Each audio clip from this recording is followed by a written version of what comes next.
But Kinsey, it looks like Prince Harry and Meghan Markle will be iced out. What more can you tell me? Well, can you blame America for icing them out? Harry to celebrate the 250th birthday. But Prince Harry and Meghan Markle are set to be left out in the cold, lots of people are saying, and basically because they are no longer.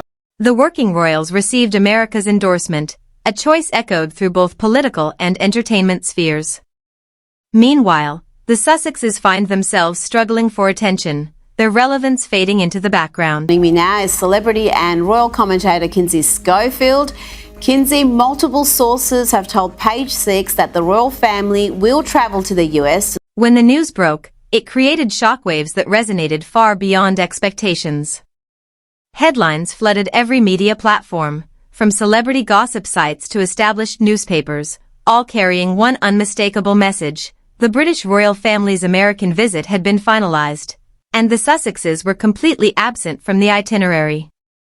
No mention, no consideration, not even a passing reference. The royal family is gearing up for a trip to the US to celebrate America's 250th birthday next year, but there's of course speculation that there will be no reunion with Prince Harry and Meghan Markle.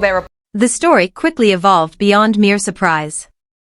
Within a short time, public discourse shifted to something more revealing. People weren't asking why the couple was excluded, they were questioning why anyone expected them to be included. This change in perspective spoke volumes. The pair who once captured worldwide attention had gradually faded into the periphery, and now this reality was being openly acknowledged. 50th birthday, Prince William and Princess Kate will be in America in July, while King Charles and Queen Camilla. Behind closed doors, diplomatic sources emphasized the streamlined nature of the planned visits. American coordinators privately expressed preferences for maintaining traditional protocols and decorum. Even media commentators, typically eager for Sussex-related content, appeared accepting of a drama-free royal tour. The former actress, who had carefully constructed her post-royal public presence, now watched as a major international event was being organized entirely without her involvement. Cold, according to sources that told Page 6. The palace's approach revealed a deliberate strategy. This wasn't simply avoiding an awkward situation, it was a calculated removal from the narrative. The royal establishment moved forward with complete confidence, treating the California-based couple as a concluded chapter rather than an ongoing concern. In the entertainment industry where visibility equals value, nothing stings quite like being treated as irrelevant. The monarchy had successfully reconnected with America, achieving this without confrontation or explanation, simply by proceeding without the two individuals who once believed they controlled the conversation. Meghan have spent the last nearly 6 years disrespecting both parties involved here. At one point, they accused the royal family of racism, and Harry. Before the dust could settle, another uncomfortable reality emerged. The Sussexes' business ventures weren't merely struggling, they were deteriorating steadily. Netflix, which initially promoted them as premium content creators, had noticeably stepped back. Following the initial documentary release, subsequent projects failed to gain traction. Industry insiders shifted from discussing opportunities to expressing concerns about diminishing returns. In July, but no reunion, apparently. Absolute 250th birthday bash for America.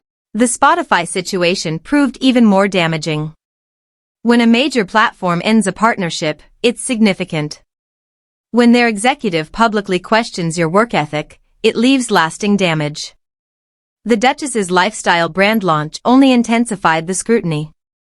Someone who once envisioned leading global charitable initiatives was now marketing preserves and personalized merchandise, resembling a high-end craft seller. Online observers didn't miss the irony. Said on a phone call with who he thought was Greta Thunberg that the timing of the royal tour announcement couldn't have been more impactful. As the Montecito couple attempted to establish credibility through lifestyle products and limited media projects, the established royals unveiled plans that overshadowed everything else. The comparison wasn't just noticeable, it was stark and unmistakable. Trump had blood on his hands.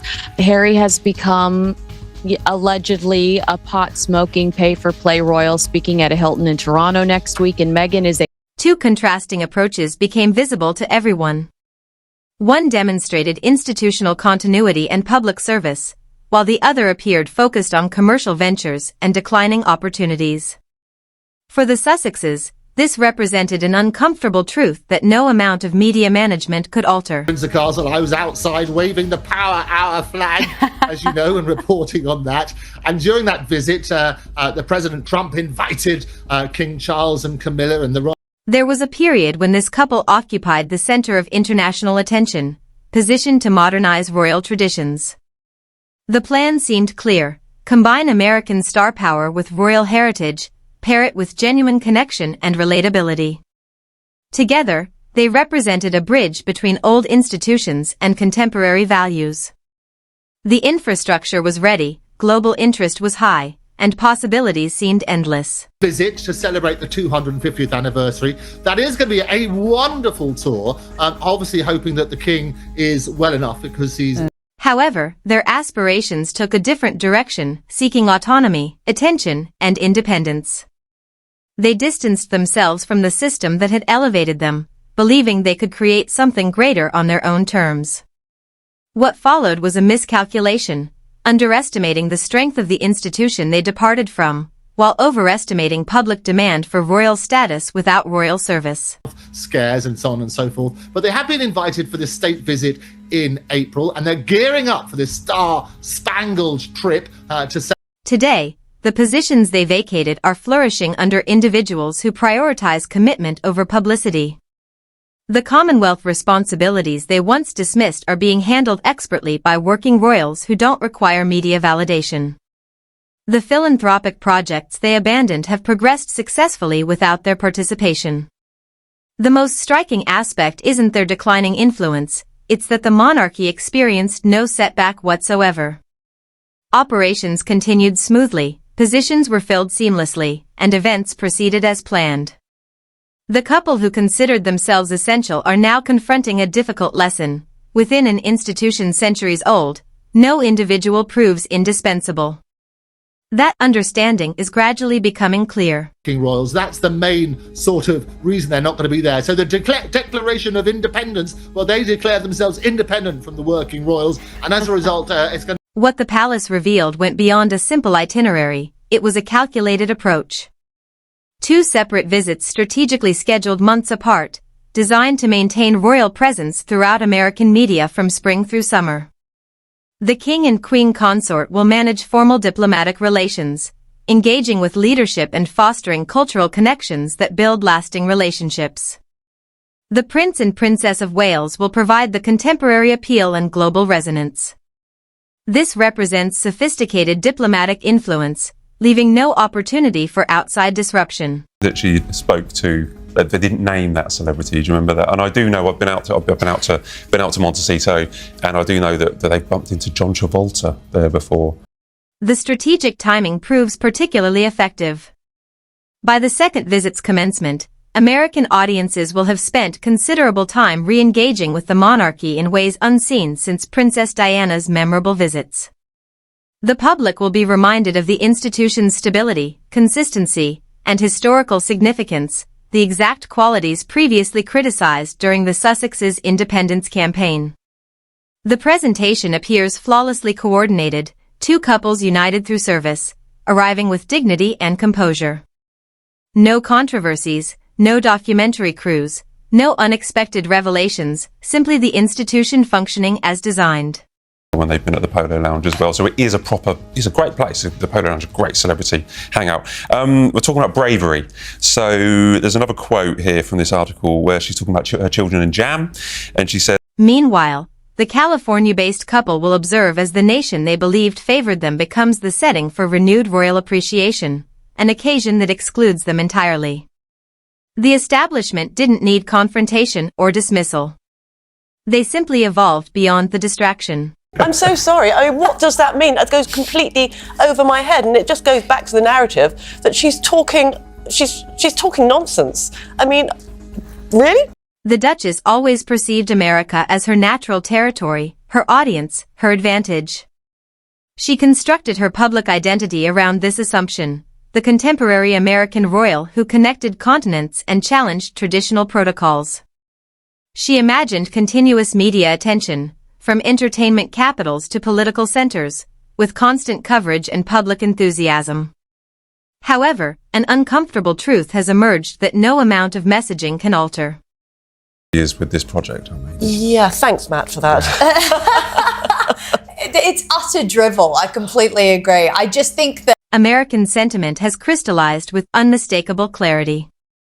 Catherine commands both attention and affection, not the Duchess from Montecito. The gap isn't even close. Every public appearance, every interaction, every calculated gesture from the Princess of Wales will monopolize coverage. Style commentators, political analysts, and digital influencers will focus entirely on her. Entertainment industry figures will compete for access. Non-profit organizations will seek her support. Media professionals will prioritize her coverage while the California estate remains distant from the spotlight once claimed as personal territory. of the situation is that she's doing nothing brave in her life. I mean, for 5 years, or almost 6 years, she's been out of the royal family. She's been said that she was gagged while she was in there. Clearly, she's not. I mean, she hasn't got any. This transcends simple disappointment. It represents the complete collapse of a carefully constructed image. Every narrative presented during high-profile interviews, every media agreement signed, every suggestion of representing the monarchy's progressive future crumbles following this tour announcement. America gravitates toward timeless elegance, institutional dignity, and dedicated service rather than spectacle and self-focus, leaving the former actress behind. A title without a platform, recognition without relevance, and a story no longer hers to control. There's nothing brave about what she's doing, and I think about some of the royal family members who, fought in wars or represented the country. That's bravery. Not posing for a photo shoot with Harper's Bazaar. It's ridiculous. Well, there's two other things from there that we picked. If losing American favor represents one nightmare, the prince faces something more profound: complete irrelevance. The nation he departed now embraces the family he left behind, offering them the attention, respect, and significance he can no longer access. His father arrives commanding authority. His brother embodies both appeal and institutional continuity. The organization he once served flourishes without his participation. He's been relegated to observer status, no longer serving, no longer heir apparent, and certainly no longer essential. Childlike wonder and playfulness. I think he would hate that. Do you think he would? I think he would hate that, yes. I think he'd absolutely Because a couple of cringe. days ago she was showing the amazing footage when he went. The prince, who once struggled with being secondary, now confronts a harsher truth: he's become superfluous. Every relationship he developed, every charitable position he held, every reserve of goodwill he accumulated has been seamlessly transferred to the heirs and working royals who maintained their commitments.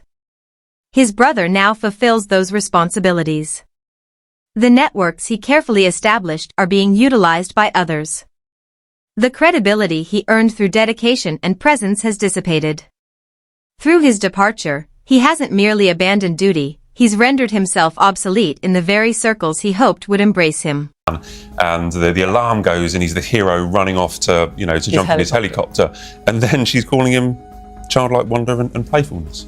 I think, if she did that while they were still living in the UK. The entertainment industry, that prestigious sphere the Duchess once believed she could command, is making its allegiances known, and they don't favor Montecito.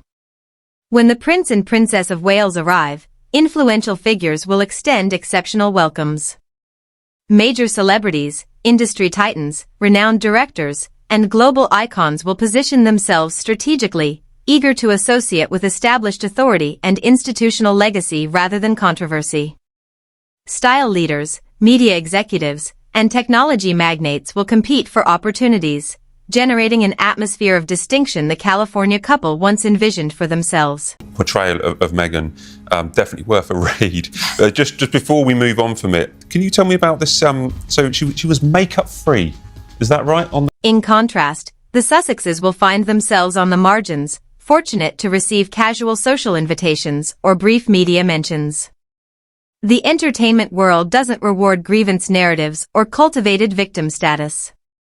It values genuine influence, recognized authority, and sustained relevance. In this competition for cultural significance, the Montecito pair are clearly disadvantaged. The lesson proves harsh yet undeniable. Influence attracts opportunity, while diminished standing repels it. The couple pursued independence relentlessly, convinced that departing the monarchy meant empowerment, self-determination, and building success on their own foundation. However, autonomy without impact proves hollow. They possess freedom to pursue various ventures, yet none generate meaningful resonance. The royal family commands major events, dominates media coverage, and captures global attention, while the Sussexes market lifestyle products, produce underperforming content, or conduct private conversations that barely register publicly. Again, bravery. This is pretty ridiculous. I mean, this was a thing that in Hollywood probably 6 years ago was some sort of form of bravery, and you would, not have makeup on. I know Pam. Their independence has transformed into a constrained existence. They cannot influence major events, control narratives, or command the devotion they once assumed followed naturally. Invitations decrease, platforms diminish, and influence fades. In this context, freedom resembles isolation more than liberation, a quiet consequence of abandoning the system that would have maintained their prominence and celebration. This raises the inevitable question: how will the California couple respond when the working royals visit America? Past patterns suggest action, but no effective strategies remain available. Any attempt to recapture attention will seem frantic, another high-profile interview overlooked, a charitable initiative overshadowed, a commercial launch ridiculed. Attempting to compete with royal engagements would prove embarrassing. Even appearing uninvited would reinforce perceptions of irrelevance. I don't think, Meghan paired back. We don't want the physical paired back of her. We would love a little bit more about what she's actually going through, a little bit more transparency. And I think that she's almost using that to deflect from the fact that the monarchy has reasserted its position. Public interest has shifted toward their narrative, and the entertainment establishment has aligned with institutional tradition. The Sussex brand, already diminished from its initial promise, faces potential cultural extinction. This transcends simple exclusion. It represents a comprehensive, almost symbolic dismantling of the Montecito alternative. When the king, queen consort, prince, and princess arrive, the implication will be unmistakable and pointed: you sought independence. Now experience it from the sidelines, without influence or significance, while the world moves forward without you.